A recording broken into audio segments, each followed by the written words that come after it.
Penj laktar kokalo Ramogi TV kawa wacho ni ngima en mwandu. Iluonga ni Ruth Otieno. Kawuono wadwa go mbaka kotenore kod chandruoge mathoro mako joma mine. Gin chandruoge mage? Kapok adonje twak kata kapok anyisi ni gin chandruoge mage, miya thuolo mondo mi warwak daktari marwa ni machiegni e penj laktar.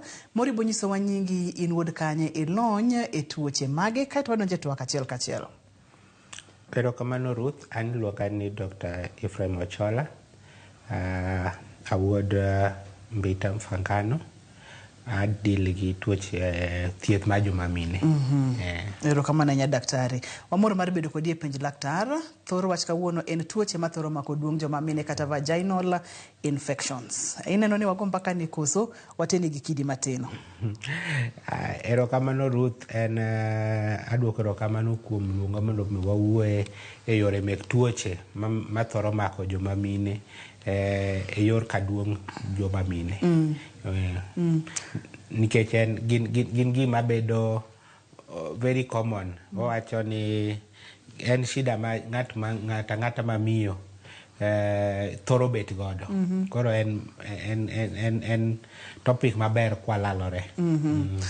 Joma mine mang'eny thoro bedo kod infections mag kaduongi. Wabo kawo ringre ng'ama miyo kae to seche mowacho ni duong' joma mine, wanyalo ng'iyo ni wawacho kanye nikech ing'eni duong' opogore daktari.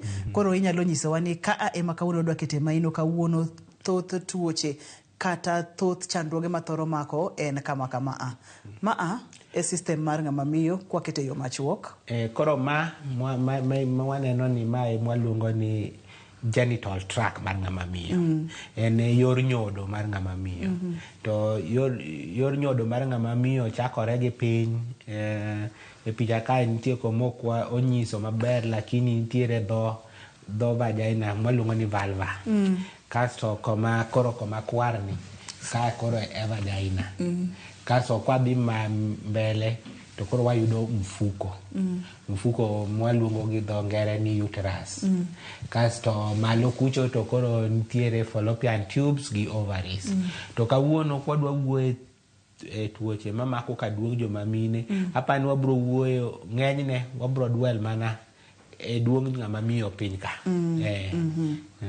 Dr. Ephraim, seche wawacho ni vaginal infection kata tuo mamako duong' joma mine, wawachang'o? Seche kwa wacho vaginal infection, mani ng'eni wawuoye gima landa kabisa. Malach kabisa. Nikech koro wachako paro ni to en ang'o kidienje mage mek tuoche mamako kaduong' joma miyo.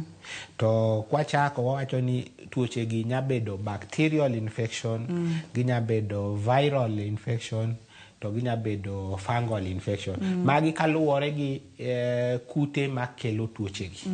Koro kaluwore gi kutego wanyacho ni en bacteria gi ema kele, en viral kata en fungal. Makoro magi kidienje adek madongo. Bacterial, viral kata gi fungal. Te kidienje gi magi mathoro bedo mang'eny? Bacterial? Kidienje gi mathoro bedo mang'eny kabisa en fungal. King'iyo nonro, literature wacho ni 3/4 adek ewi 4 mar joma miyo e kit ngimagi nyaka gibibede ni gin gi fungal infection.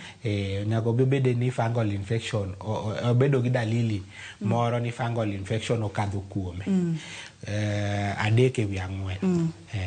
Seche mowacho fungal infections gi Dr. Ephraim, mabende mathoth ni mako joma mine, magi wawuoyo kuom infections kaka mage, ang'o matimore kuom ng'ama miyo, kata wanyalo mulo bacterial matin kod viral bende matin?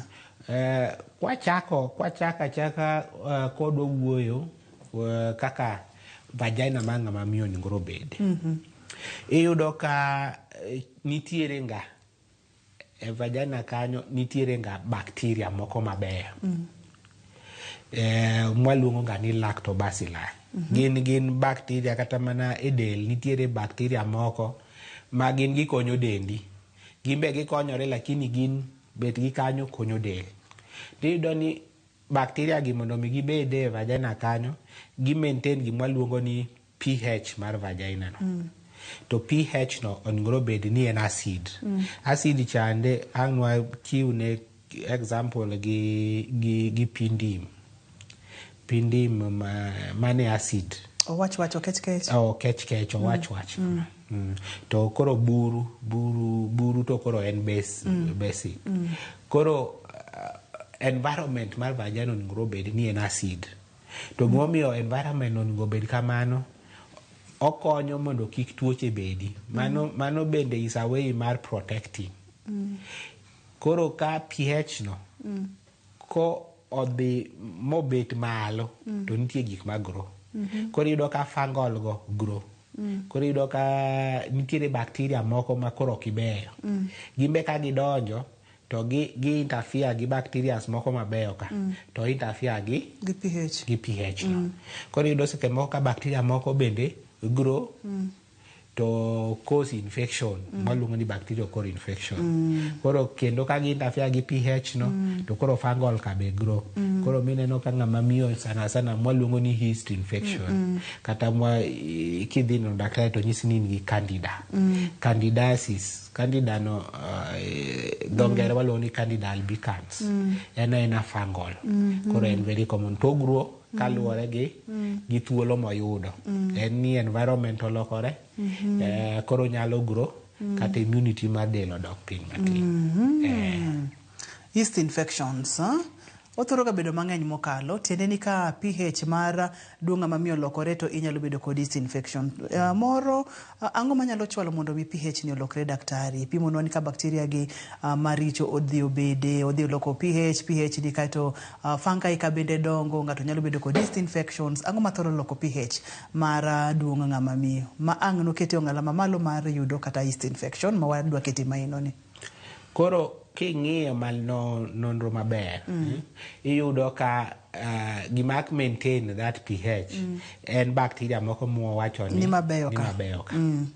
to inya yudo seche moko kane in kata gaonda gi homa to idhi timuonyo yath antibiotics to antibiotics kanego kute ok oyier monego en konego to nega te koro iyudo ka seche moko nithiedhori tuo moro to in on antibiotics to yudo bang' kisetiyo gi yath to koro kendo koro discharge in go piny kocha gima notimore ni seche mani muonyo antibiotics chande tinego bacteria minego nyaka bacteria mabeyo koro mi interfere gi pH ma piny kacha ka koro yudo ka kendo koro chiwo room mar ginene mar fungals go grow tiyudo ka nitie gik moko machalo kaka pregnancy watemo wacho ni pregnancy seche ma in pregnant cha seche mipek to dendi kawo immunity mari duoko piny koro ka immunity mar dendi ni piny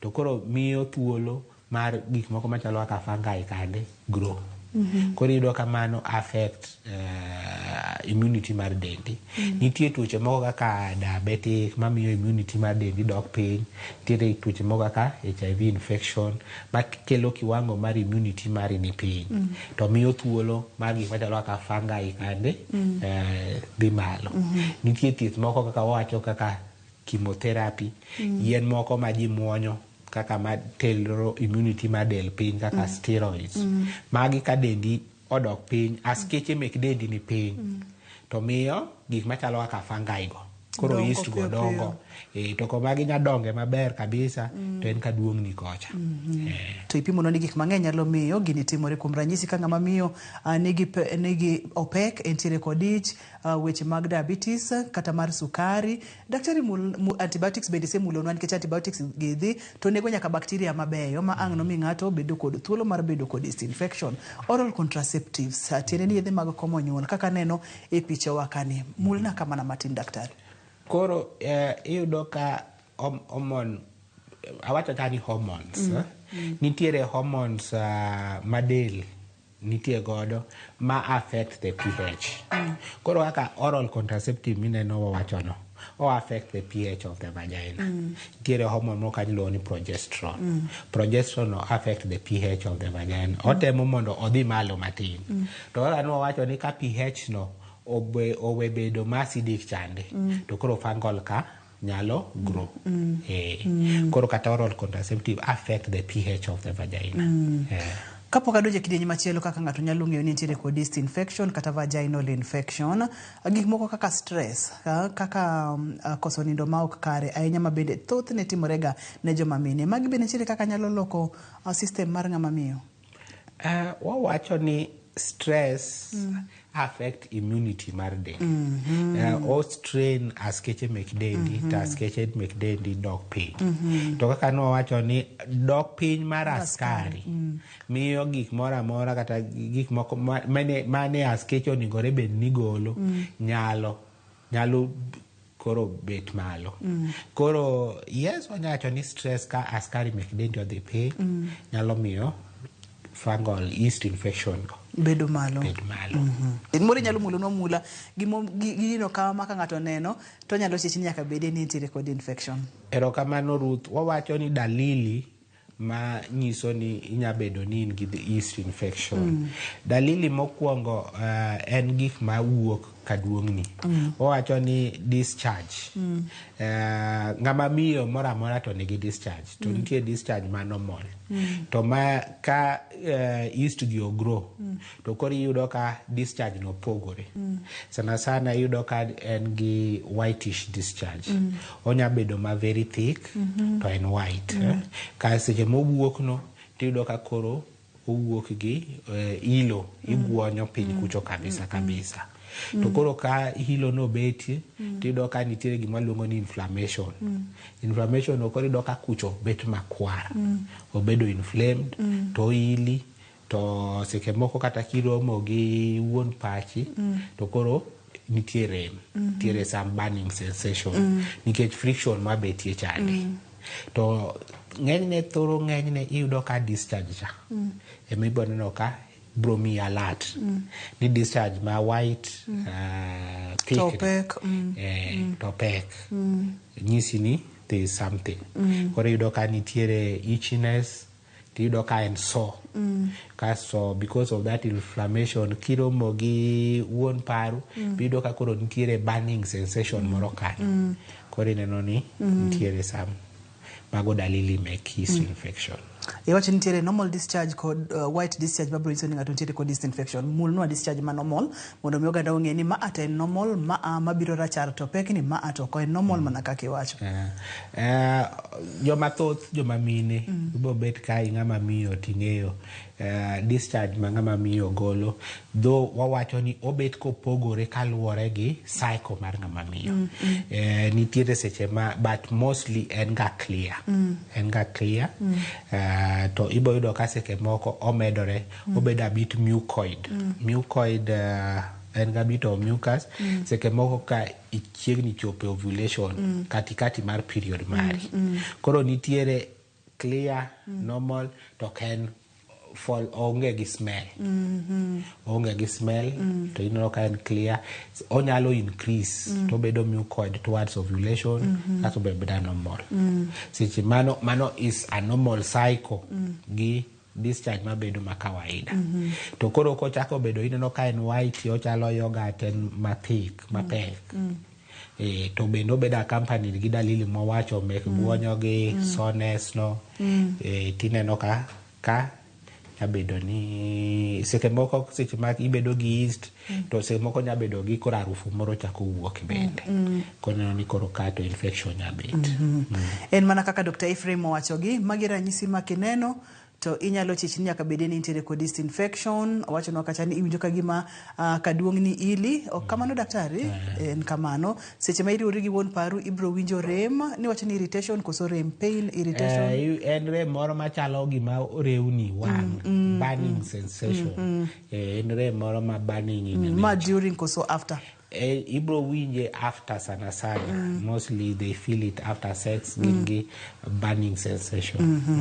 Kaito bende wacho no kata nyalo neno discharge mano en gigo mawuoga kuom ng'ama miyo. Kineno ka beto loko rangi en rachar to beto pek tik moro bendo biro go mok ber ahinya mano nyalo bedo ni nitiere kod yeast infection. Kaito bende seche ma iolo pi bende biro bedo kod burning. Ok ni en painful, ok en ni en rem to en kagima ore.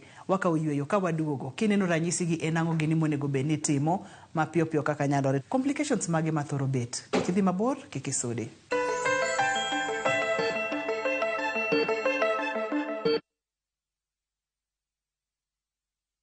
Jaza ndege tuende Diani. Fly to Diani this Christmas with View Travel's exclusive holiday deals in partnership with Fly ALS. Get ready for sun-soaked beaches, unforgettable experiences and unbeatable offers. Enjoy 6 days and 5 nights on your Diani getaway starting from 115,800 Kenya shillings per person sharing. What are you waiting for? Angukia festive deals at Diani na View Travel. Book now, visit viewtravel.com or call and WhatsApp 0703 254 254. View Travel. Dream, explore, discover. Wakeloni chenro mar ohala kod lony gi dongruok mopogore opogore. Ohand kinyosi nigi pesa kitimo gima dwarore. Weche makende moa kuom jogo makelo lokruok e ngima dhano. Ohala ber nikech ohala puonji managerial skills. Lek ma in go iriembe mineni gigo chopo. Chakre gi jogo mane ochako ohala manyien. Kalure gi kaka nachako gi kuma achope. Ohala ni en ohala maber. Nyaka jotelo molony e timo ohala. Akwanyo jodala wate odogi ohala. Ne pek mane gikalie. Pod waonge uhuru mar ohala. Loch mane giyudo kod kinda mane gitimo e manyo gik mabeyo beyo. Ka jaohala ok inyal chako project ka ionge gi market. Tudri gi Cleophas Oluoch e ohala gi mwandu. Tich ang'wen ka tich ang'wen chakre saa 1:45 otieno.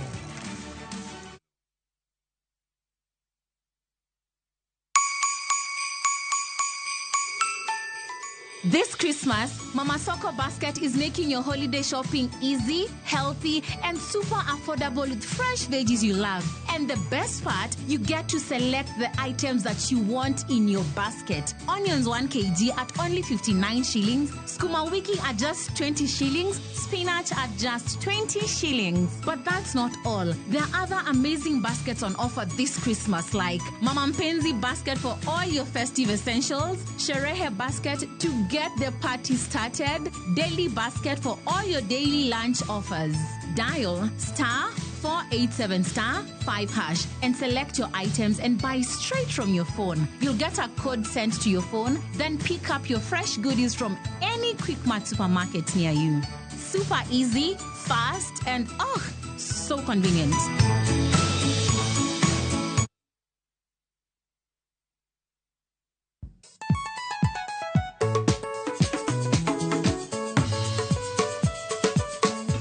Teacher Beach, kochakore sangwen wakelo ni ngoma mobedo pink design makare. Ramogi TV biro kanyakla kachiel kod Ramogi Radio kama bende stima riwo record P. Yawanya wauntie kikubedo mabori kwa mgenye nikech kai ekumi yudo gik mamit kabisa Ramogi Night Disco. Maintain your position. Idi udakanyoke ka fire gudi local instrumental wawachuni kete manaka. Teacher Beach ka Teacher Beach sangwen otieno.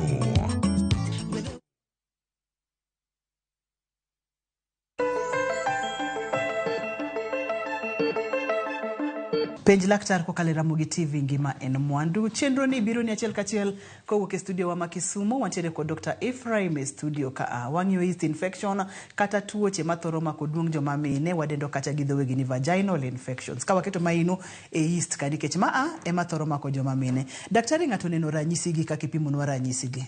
Obiro iri ni daktari asebedo kaneno mage ma ukang'eyo ni nego beni ng'ato neno gigi kuom thuolo marom nade kapok obiro ir laktar koso nego beni ochako nena ranyisi lokruok e system nene itoringo dhi ir laktar. Ka osebiro iri utimo diagnosis nango mondo mi yangi ni yeast infection. Erokamano sami neno dalili gi onengore beda ni immediately idhi neno daktari nikech kiseneno ka ok en gima kawaida. Koro ber kidhi neno daktari machiegni kodi. To mana kaka tuoche mamoko kidhi neno daktari nyaka okuongo bed piny mugo mbaka mokaw history mari gi shida ma in godo mokelino. Koro ka en shida madhi gi your infections gi to obro penji kaluwore gi discharge no thuolo misebedo gi discharge no ka nitiere dalili miwinjo mwasewachogo. Koro ka daktari oneno dalili go te kasto wadhi e gimoluongo ni examination. Thoro ne nyaka o examine mong'i to ng'at man gi discharge ong'eyo physically koso discharge ne mong'eyo nyaka ing'i physically. Nitie gimwa tiyogo iluongo ni speculum examination ma joma mine nyaka idhi ming'i yor nyuol no ming'i ni discharge miwacho ni ng'eni ng'ato nyawacho kata ni en white to wat seke moko kata ne ni yellow. Koro nyaka idhi ng'i mi itim ne examination mi tim that speculum mi dhi ming'i. Okay. Koro kwa wuoye wach diagnosis chutho onengore bed ni wakao swab kanyo. Wakao discharge no nitiere gima wakawego to watere lab to wadhi ng'iyo kotere lab to biro golo ni gini ne yeast. Koro koduogo to nyisi ni en albicans. Kaso albicans ni nitie yath matiyo matieke. Koro seke moko bang' thiedhe no bende nitiere kaka wacho ni sana gigrow nikech pH mar vagina seke moko bet ni no bedo interfered with. Koro kata pH mar vagina no bende nitie yath matiyo godo to just harmonize that pH. Daktari e duong' ng'ama miyo isetimo nonro miyudo ni entiere kod yeast. Tiende ni dhi mi iyawo ming'iyo miswab mitere lab mineno ni en yeast. Bentiere ga thuolo ma yeast infection yowe modongo ahinya mowuok e duong' ng'ama miyo ka gima koro idho nyaka cervix ka. Mano kapo nono ni ok ang'eyo ka gik ma kamano nyalo ga timore. Koro ng'enyne yeast infection kobedo chronic nitiere dalili nikech dong'eni duong' ng'ama miyo no to ena awach ni en barabara kadhi adhiya odhi adhiya nyaka uterus modhi nyaka tubes modhi nyaka malo kocha. It is an open thing. Koro ng'enyne ang' wawuoye complication kokithiedho yeast no. To ng'enyne koro yudo ka ong'enya vagina ka. Vagina ka emogro because of the pH mantiere kanyo. Koro yudo seke moko malo kocha pH ma malo kocha might not bro bet mopogore gi mantiere piny kae.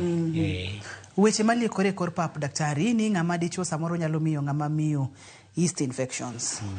Nikech itudo ga weche mag bedo achiel kod tuoche mopogore opogore kaka STIs kod weche makamago. Yeast infection bende nyalo yud kuom riwruok gi ng'ama dichuo. Erokamano Ruth, gombo mondo awach ni yeast infection ok en achiel kuom STIs. However, to kipenjo ni bende ng'ama dichuo nyalo miyo ng'ama miyo yeast infection. Yes. To ng'ama miyo be nyalo miyo ng'ama dichuo yeast infection. Yes. Inya yude e yor riwruok mar ng'ama miyo gi ng'ama dichuo. Yes. Ma onyalo landore e yore mag riwruok. Seche ma ng'ato entiere kod yeast infection, weche moko iwacho ga bende ni samoro ka ng'ama miyo tiyo kod yogurt, inyalo madho yogurt kata chak ma upuo, chak ma wach, kotenre kod koro kwadok e weche mag acid base, weche mag pH mar yogurt kachiel kod mar duong' ng'ama miyo. Ni kapo nono ni nyalo tiyo kod yogurt bende mar luoko duong' ng'ama miyo kanyo bende nyalo duoko pH neno e wang'e. Mulna kaka jalony kotenre kod weche maliekore papgi. Ok luoko. Owacho ni vagina kanyo wacho ni en oluokore kende. It is en machine maluokore kende. Koro ok onengore bed ni iluoko i vagina. Inside vagina onengore bed ni luokore kende. Luoko makanyo onengore bed ni rumo at the vulva. Ma inside not oluokore kende. To kadok e penjo ni mokwongo mar ni giwachore ni yogurt konyo e weche mek yeast. En adier to nikech koro wawacho ni gimomiyo yogurt poto en bacteria. Nitie bacteria e yogurt momiyo yogurt poto nga. To bacteria mantie e yogurt cha en mwaluonge ni lactobacilli. To lactobacilli gi ema wacho ni nitiere vagina kae gi gine bacteria maber ma maintain the pH of that vagina. Koro kimadho yogurt, the original yogurt, wawacho ma onge skari, nitiere moro yogurt ma flavored, ma flavored no. In fact, ma flavored does not help nikech okikony nikech ma flavored no bacteria kata maricho ohero skari. Koro moro ma onge skari no kimadho to increase imedo kiwango mar lactobacilli ka idendi. Koro lactobacilli ka gima gibro timo, gibro dhi maintain pH mar vagina cha. To koro miyo gik machalo kaka fungi gi ok grow. Ok en ni kidhi olo yogurt piny kocha. En ni koro kitero kimadho yogurt to lactobacilli kai bet mang'eny e dendi to konyo pH ko. Koro yogurt no en one of gik bedo encouraged in terms kwa wuoye weche ma preventive. Wadwaro prevent recurrent infection. Anyisi ni it's good nyaka all that natural yogurt. Mondo mi omed lactobacilli, mondo mi wa maintain pH mar vagina. Yes. Omiyo we attend kayo kidi matini weche mag luoko duong joma mine daktari kata kamano weche kapo kwa donje thieth nikech osetim nonro miyudo ni to en yeast infection kaka laktar nyaka ibed kod yo ma obidhi yo mopuodhi yo misomo kaka laktar mar thiedho yeast infection. Kata kamano kaka moko gi beber ka wawuoya mondo mi oganda ong'e ni kata wacho dok ni wacho magi salon wacho gi e chiro to in kaka laktar thothne okipuodho iwacho ni i encourage madho yogurt ma natural moko medi sukari konyo balance pH mar duong mamiyo. Wach mar salt bath ni joma mine ka Saporo inyalo bedo pi mamor mantiere kod chumbi mondo miyo konya luoko system ainya gi piny koni ni wacho ni ok luoki rumo gi valva ukanyo ni ma abende gin maliekore pape chiro. Mago to maliekore pape chiro. Iyudo ka kwa thieth kanyo ka wawuoye thieth nitiere thiedho kaso bang' kose thiedhi wawuoye preventive inyisi ni kaka inya geng'o ndalo mabiro tiyudo ka ndalo mabiro no wawuoye mana gima luongo ni hygiene, perineal hygiene, hygiene mar kachien ni kocha. Ok en bedo pi mar chumbi, ok en bedo pi mor, en mana maintaining hygiene. Bomo kawo wuoye weche ma nanga ma iye, panty, use cotton pants, yudo kwa wuoye weche mag hygiene go, wawuoyo tiyo gi probiotics. Probiotics go eko ma yogurt no bro biro to en mana madho. Eken ginene. Oken luoko godo. Omiyo joma mine thothne yore mag tudruok mag mbui daktari kawuono yango ni kikiti kod yogurt kikiti kod gimoro amora e duong'ni kitimo mano to inyalo kelo chandruok moingo kako nego beno bet. Kato wacho ni kata luoko bende kaber to kik iluoki gik mana e valva gi oko koni. Daktari isetimo nonro miyudo ni ma ato en yeast infection. Mulna ni thieth thoro chalo nade? Koro gima timore kiseyudo tuo ni en yeast infection. Nitiere yath mwaluongo ni antifungal. To antifungal gi gin yien mantiere gin available, gintiere yudo gi yot nikech ging'eny. Koro nitie yath mimi mabro nego kute mek fungal go. Mabro nego yeast go.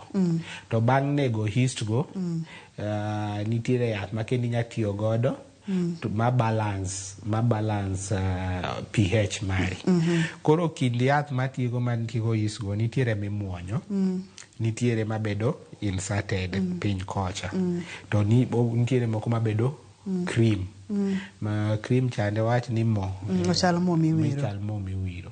Koro gin kidienje mopogore lakini gima gitiyo to en achiel. Mori nyalo nyiswa ni yedhe gi thoth ne ng'ato tiyo godo kuom thuolo marom nade kuom ranyisi ka en yath ma isoyo gi duong' mamiyo e seche ma isoye ni nitiere okang' monego beni luwo kotenore kod weche mag hygiene, kotenore kod kaka onego beni soye, kapo nono ni en mimuonyo inyalo muonye kuom thuolo marom nade kod weche makamago. Nitiere ma imuonyo ma nitiere ma ibodo ka daktari nyise sani ma imuonya dichiel. Ena one off kamano. One off. Nitiere mimuonyo madhi ndalo 5. Okay? To nitiere ma isoyo ma bet ma ndalo adek, nitie ma isoyo ma bet ma ndalo auchiel, nitie ma isoyo ma nya bet kata ma ndalo 10.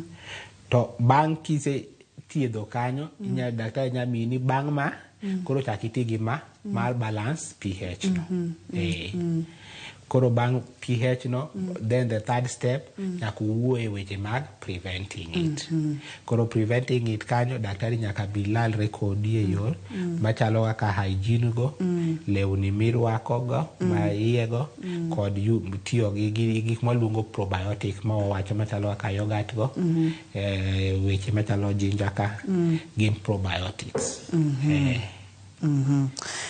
En penj laktar kokalo Ramogi TV ngima en mwandu. Wantiere kod Dr. Ephraim studio, wang'iyo kata yeast infection kata tuoche mathoro mako duong' joma mine. Kik wiyi ni kiwinjo rem kata rewni seche ma iriwori gi jaodi ka intiere kod discharge, igolo gik marochere to pek to samoro nitiere kod tik marach, nyalo bedo ranyisi mar yeast infection. Ka waduogo to wabong'io kidienje mopogore opogore mag discharge seche ma daktari osethiedhi, bende pod inyalo somo ni discharge ni chal nade, wabo bedo kod picha maber mokalo, omiyo ok adwa ni bed mabor kata matin. Kae to kibet kod yeast ni ma ok ithiedhe to complications ge thoro chalo nade. Kik wiyi daktari ne wacho ni ena yo moyawre ma koko bedo controlled gi piny ka to moro nyalo kelo chandruok malo kucho e nyodo ka achiel kod fallopian tube nyaka samoro e dag tong' mag joma mine. Kik isudi.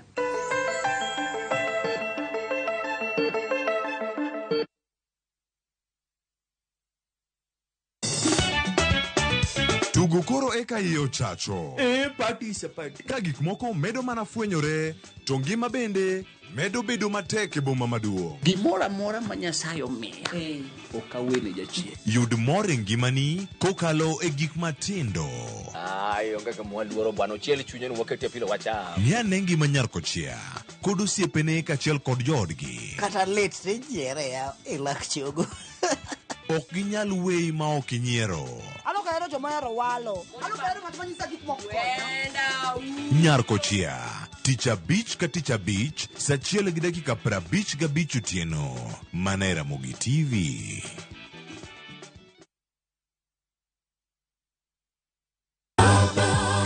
Ninakupenda, asante sana baba, Mwokozi wangu. Ili kupata wimbo huu kama sikiza tuni yako, bonyeza *811 *415#. Na kumbuka, Skiza na Citizen ni nyumbani kwa wasanii wote. Mungu akubariki.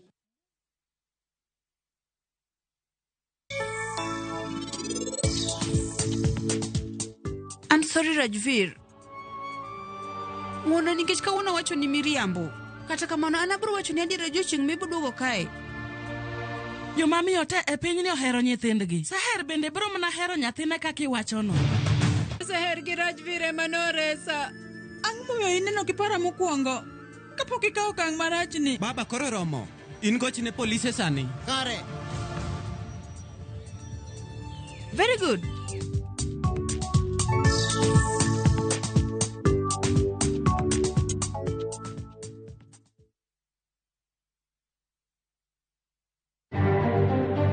Jood buro kwedo nengo manyien ma sirikal okelo mar oboke kaka upande, oboke mag yango nyuol kod mago mag yango tho. Nyuta City manager biro ka ni kelo ji. Kontrakta biro nyaka sani pok waneno kontrakta. Koro tinga no dhi owe kanyo marach.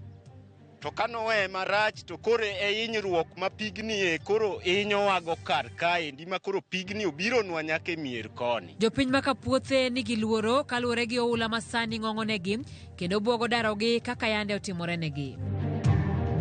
To koro ka sani bank biro midwa yawnwa bank, wan wamor kabisa. Kendo wan gi ilo nikech kiyudo giri moro matin tinyalo kawo tidhi kano. Ka piny ngima hingo odiochieng' dhialo bengi, jodak kod johala ma Kindu Bay goyo tarubin kaka gisedak higni mathoth maonge bengi e alworano.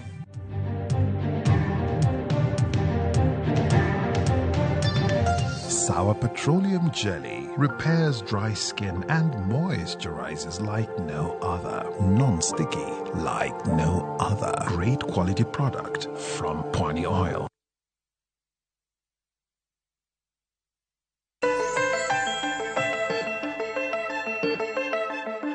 Machiegni kendo penj laktar kokalo Ramogi TV ngima en mwandu. Kane pok wadhi e yueyo ne wasingo kacha ni ka waduogo to daktari bro paronwa discharge kaka chal. Kineno marachar mapek moro golo tik inyalo bedo kod yeast infection. No wacho ni diere ma ng'ato ovulate kata diere makoro tongo ikore ma ng'ato nyalo mako ich to thothne en clear, otimo othinyo kama onyalo bedo no yuare, mano bende na discharge machielo to thothne en onge gi tiko kodum kata matin. To kopogore kod mago bende wantiere kod discharge mopogore daktari mana kaka wanene picha ka mori nyalo wuotho kodwa mondo mikawa ka to joma mine nyalo ng'eyo discharge mawuok e dende to ng'eyo ni mato Dr. Ephraim no wacho ni en ma gi ma.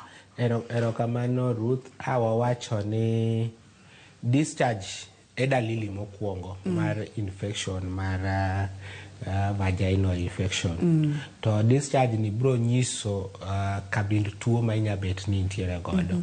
To bende koro wan gi chat ka mwanyalo wuotho mondo mi wang'i nwa wacho ni yeast infection and white. Kineno white mathik sana ubet ni en yeast infection. Gima luongo fungal infection. To kopo ni discharge mari neno ka en yellow. Yellow chances mar other bacterial ratom. Gine sexual transmitted infection moko machalo ka gonorrhea gigolo yellowish discharge. To kineno ka discharge migolo en remo rakwar. Onya bedo ni en period mari ma kawaida igolo remo. To ka nitiere infection e cervix, gima luongo ni cervicitis, koro en ogolo remo. En remo ineno ka discharge dino rakwar.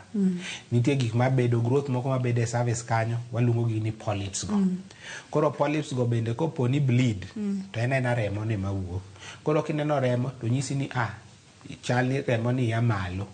Oya e cervix, oya e ofuko mar nyodo. Nikech mana cervix no bende mana ofuko mar nyodo. Seke moko remo kaya gi malo kocha, nikech oya gi malo kocha to riwore gi discharge moko to koro iyudo ka en kala ne koro pink ni takendi koro ang'noa luonga nade gi dholuo. Ochal gi kala mar screen wane. Seke moko mano inflammation oni mane cervix kata vagina pink kacha. To ko en grey, kino kayo biro ma grey. Mabiro rateng. Mano bende infection no yae vagina kanyo to ikose gi bacteria. En gima luongo ni bacterial vaginosis. To bacterial vaginosis ni kopogore gi bedo grey ni en ga gi dung moro ma specific machalo mar rech. Koro en kineno ka discharge grey to ipenjo jatuo to nyisi ni to dung nang'o, ibedo ka dung mare chalo mar rech. Koro ing'eni en bacterial vaginosis. Koro ibedo ka yadhe pogore gi mar yeast cha. Yeast cha ni chiwo antifungal, koro kati chiwo antibiotics. To no wacho ni ma kawaida cha to en clear. En gine ma clear. En healthy discharge. Yudo ka en normal. Seke moko seche ma in gi ich. Seke moko sa ovulation. Kata ka en hormonal balance. Seke moko yudo jatuo biro nyisi ni en gi gine en gi discharge mang'eny. Lakini en clear. Koro gima chande en ni obiro mang'eny. Koro biro ne mang'eny no nyiso seke moko ni hormones gemo emopogore. Kata seke moko bet mang'eny nen wakati motimo ovulation. Kata bet mang'eny nikech koro pek. Lakini infection to onge. Koro mano ina mopogore mek discharge kaluwore gi situation mar mamiyo. Aduoki chien mana matin Dr. Ephraim seche ma ng'ato tiyo gi yath. Ni wacho kacha ni kapo nono ni en yath mimuonyo daktari bro wuotho kodi kendo bonyisi ni yadhni onego bed ni muonyo kama. Mori nyalo mulonwa matin. Seche ma ng'ato nitiere thieth bende oyiene mondo mi oriwre kod jaode nikech ni wachonwa ni ng'ama dichuo nyalo chiwo ne ng'ama mine, ng'ama miyo yeast infection vice versa kamano. Seche ma ng'ato ithiedho to kae pod otiyo gi yath. Onya riwore gi jaode, but koro daktari bro nyisi ni iti gi gima luongo ni barriers. Nya nyisi ni ka nikech unya romo gi jaodi to tuoni nyalo bedo transmitted. Mokwongo inya thiedho ng'ama miyo thiedho imiyo yath kata ng'ama dichuo. To seche ma pod gin e thieth mithiedho ni to koro gitiyo gi condom. Gitimo barrier method mondo meki gitim that co-infection. Yes. Koro okinya nyiso ng'ato ni semoko ine thieth 15 days. Koro 15 days gi okinya romo gi partner mari lakini nyake imiye education ni kuromo to kodi tiyo gi barrier seche ma podin seche ma ji man ine thieth to ka beto ber kithiedho ute seche ma ng'ato nitiere kod ich mulna pregnancy kod yeast infection ng'ato nitiere kod ich opeka nitiere kod yeast infection iwacho ga ni joma mine mapeka nitiere yedhe moko nego bed ni gitiyo godo ma bende ok onego bed kata ne gimuonyo thothne joma mine mantiere kod yeast infection utimo nang'o kata ikonyo gi nang'o to bende onyalo rocho ich ma ng'ama miyo ni oting'o erokamano nowacho ni bet mapek en thuolo mar bedo gi yeast infection koro yeast infection ewacho ni en tuo ma common very common kuom mine mapek koro ka ing'ama miyo mapek bedo gi yeast infection ok onego bed ni bet gima wendo kuom kik mi wasiwasi koro nikech en gima pregnancy chande o contribute oduoko askeche mek dendi piny ochako bedo gi ich cha bochako interfere gi pH mar your vagina koro fungal infection kande odongo kanyo kabisa koro joma pek go nyaka wathiedhi to mostly yeth mwatiyo godo gin yath mar safe na ich koro yudo ka most yath mitiyo godo watiyo gi yath matiyo mana local e vagina kanyo koro first line wamiyo gi pessaries clotrimazole pessaries ma bedo inserted kanyo to clear the yeast infection mantie piny kanyo to ni wacho ni bende koko thiedhe nitiere problem onyakelo ne ng'ama pek onyakelo problem ne ng'ama pek kokithiedho yeast onyamiyo nitie gima pi ma moluoro nyathicha nyalo break onyamiyo pigcha break koro ka pigno break tinyalo inyalo miscarry ijno inyalo bedo gi preterm labor koro mago complication manya biro kopo oko thiedhe to bende kokithiedhe seche mano wacho ni dalili ka inyaguonyo kacha to ibedo gi cracks moko kacha tibedo gi raw area chances mar infections moko bet kanyo bende koro bedo malo wawere gi mine mapek Dr. Ephraim wadhi mine ma koro ok pek to nitiere kod yeast infection to kothiedhe complications ma thoro bedo koro complications kaka nwawacho manyalo thoro bet sana sana kata mine ma moki pek seche ma isebedo gi yeast infection chances mar pH mari mar vagina kacha is not stable chances kata mar other co-infection moko mwacho mak bacterial infections are also very high koro yudo ka ibedo gi infections go to okithiedho chances ni ginyalo idho malo magi affect kata ofuko magi affect kata mana tubes meki are also very high yes ma onyalo rocho nyaka onyalo rocho kata mana dwaro mari mar ich ndalo mabiro maka beto nego bed ni ithiedhe mapiyo piyo kaka nyalore mondo mi wageng' kata kaka bedo ng'ato bedo uncomfortable kaka ponono ni odhi molandore kata motegno kod weche makamago nitiere paro moro ma ng'ato paro kanisa moro ka nitiere kod yeast infection daktari to chiegni neno malo kata chiegni bet gi period to nitiere kaka seche ma oneno period seche ma oneno malo cha to remb period nyalo flash yeast infection kata nyalo ketho pH mar vagina mar duongne liekore koso ntiere science matine toke kanyo mano nitie gi science wawacho ni kaluore gi cycle mari nitiere hormones kaka change kaka ng'ato bedo gi cycle koro yudo nitiere jomoko mamiyo miyudo ka seche magidhi a period ka gitiere ka period kama to gin gi shida mar yeast infection koro yudo ka gima timore ni seche ma cycle mari seche midhi malo cha nitiere kaka cycle no affect pH mari wa vagina iwinja koro pH mari vagina ni ko okethore tido ka yeast ka grow koro joma kamago gimwatemo timonegi en wathiedho yeast chande kaso wamiyo gi in terms of prevention wamiyo gi probiotic moro ma increase bacteria moko mabeyo ka lactobacilli ma maintain their pH ka Koro kata ka gidhi malo to pH margi does not get interfered with. Mama otudore kod cycle mar ng'ato kaka chal ma ok en mar papa nitiere kod science matin e. Wazo ni papa bende nitiere gik manya konyo matin daktari. En adier. Daktari mulna jago no mathoro bedo kod nitiere kod yeast infection. Bang' ndalo moko othiedhe ochako bedo kod yeast infection. Ng'at ma en osiko bedo kod yeast infection sate kata odoko ni osemiye puonj ni moro inyalo geng'o kata inyalo temo control kama en ng'at mantiere kod chandruok e dende wuon koso mana lifestyle ngimane.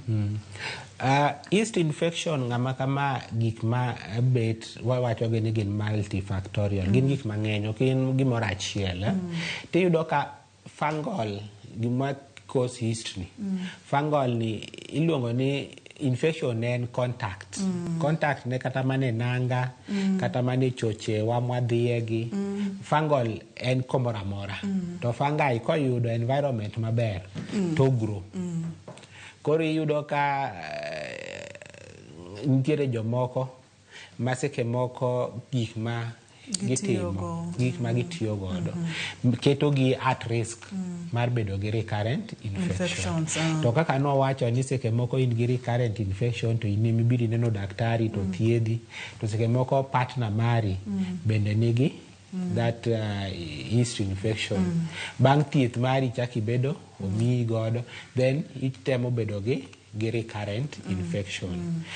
Koro iyudo ka jok makamago ing'iye in totality, ing'iyo gigo te. Onya bedo ni ng'ama miyo ni period mare interfere gi pH mar dende. Tinya yudo ni ng'ama miyo ni seke moko nitiere problem gi hygiene mare gi this fungal infection.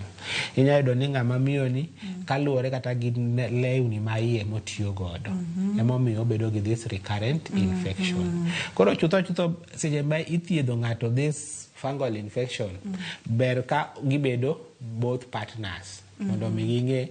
Koro kithiedho gi ka ng'ama nigi recurrent infection to imiyo gi yath both. To bang' thieth tinyiso gi preventive measures. Koro preventive measures gi to gin a long term to prevent this recurrent yeast infection. Wamula ne preventive gi kuom ranyisi wacho kacha ni nyaka ing'i lepi ma iye, lewni ma iye nyaka luok maler, malaw gi pi maler ma ka ber timo gi e chieng'. Yo machielo ni en kaka ni wacho ni choche ma ji tiyo godo, inyalo ng'e ni cho mitiyo godo chal nade. Ok ang'eyo kaka mano ng'ato nyalo control samoro itiyo e kama ji mang'eny tiyo kod cho kata e estate kata plot majiriwo cho kachiel kod bafa. Weche maga tiyo kod antibiotics mang'eny kaka nipimo no e kidieny mokwongo madhi manego nyaka bakteria maber. Moro kanyo inyalo mulonwa nang'o daktari? Koro ing'eni seke moko tiyo gi antibiotics ok inya geng'o nikech seke moko in gi tuo moro. To koro chutho ni kitiyo gi antibiotics for a long time mo interfere gi bacteria mabeyo ka. Koro nigo be ni bedo encouraged mondo replenish bacteria mabeyo ka. Gi probiotics. To koro yo mo wacho ni wa replenish gigo nwatiyo gi probiotics, gik mo wacho kaka yogurt kinigo mamedo bacteria mabeyo ka. Koro the other thing mapok wawuoye wacho ni ningore encourage for proper hydration, modho pi mang'eny ma dendi bedo hydrated maber. Mano bende konyo e yor geng'o that recurrent infection with those general hygiene measures. Daktari adoko ni erokamano mang'eny kuom yawo itwa kuom puonjewa kotenore kod weche mag yeast infection. Yeast infection iwacho ni ok en STI to kata kamano inyalo yude kuom inya yude kuriworu gi partner ni. Gima timore gi yeast infection ni joma chuo gin asymptomatic. Ok gionge gi dalili moro amora. Koro inya bedo ni in gi partner ni ng'ama chuo en onge gi dalili moro amora lakini en gi chances mar miyo nikech environment ma mondo yeast to grow ni kuom joma miyo. That environment koro kanye magi dhi nya lakini ng'ama chuo to beda carrier. En carrier to miyo ng'ama miyo to kuma ng'ama miyo chande ma environment chande nitiere monyalo grow to bedo gi those discharge. Erokamano nya Dr. Ephraim adoko ni erokamano makende. Wach mogik minyalo weyo wagodo kotenore kod twak wa makawuono. Erokamano Ruth. aduoko erokamano kuom luong mugwela godo mondo mi wawuoye weche mek thieth. Gima nya wacho ne jowinjo ni gik mawuoyegi kopo ng'ato neno dalili gin gik moko miyudo seche moko ng'ato chandre lakini luoro kata dhi wachogi ema chande. Koro ber kidhi osiptal machiegni kodi gini gik mathiedhore mondo mi iyud ngima makare. Wiki kudi en gimani. Wiki kudi. Nikech ponono ni okothiedhi mede kaka ne Dr. Ephraim wacho cha, onyalo kelo ni complications mang'eny. Tiende ni chandruoge maluore mang'eny mokalo. Mafadhali chobri acho magi daktari tir mondo mi iyud konyruok. Daktari ponono ni ng'ato dwa tudore kodi yudi kanye? Koro ng'ato kadwa tudore koda antiere Kisumu, antiere Equity Afya Kondele clinic. Ka ng'ato dwa tudore koda to bira kanyo oyuda. Sirikal tatiyo Oyugis, Rachocho District Hospital, ndalo Monday to Friday antie kanyo. Erokamano daktari, amor mokalo ka oganda wa wacho ni gini ni penj laktar gibiro mondo mi konygi, akwayo ni kony nagi akonya nikech mago gin joa. Ageno ne yudo konyruok nyakwara Mugia Jwanga. Kikitem luoko duogni kaka ng'ama miyo gi gimoro amora ni keto gik moko kanyo kaka yogurt inyalo madho nikech en probiotic. To kik obed yogurt ma flavored, obed yogurt ma natural. Weche mag hygiene, ler mar del, ler mar lepi ma iye nyaka ng'ima duong' mokalo. Tok mano kende winjo ni joma chuo gin asymptomatic, tiende ni ginyalo bedo kod yeast infection, tok gibi neno ranyisi to in kaka ng'ama miyo nikech kaka uchwe inyalo bedo kod yeast infection ma bende nyalo kelo ni ranyisi mang'eny mamoro ok mit ahinya. Ponono ni konyori waduoko erokamano makende ne daktari marwa ne jogo picha ma wane tim maduong' momiyo chenro ni obedo kaka en ni aduoko ne erokamano. Kachiel kod in jahera mar chenro ni wamed mana kete ka kwayudo konyruok, kwayudo puonj mondo mi wabed kod ngima makare nikech ngima en mwandu. Iluonga ni Ruth Otieno, oriti uru masani.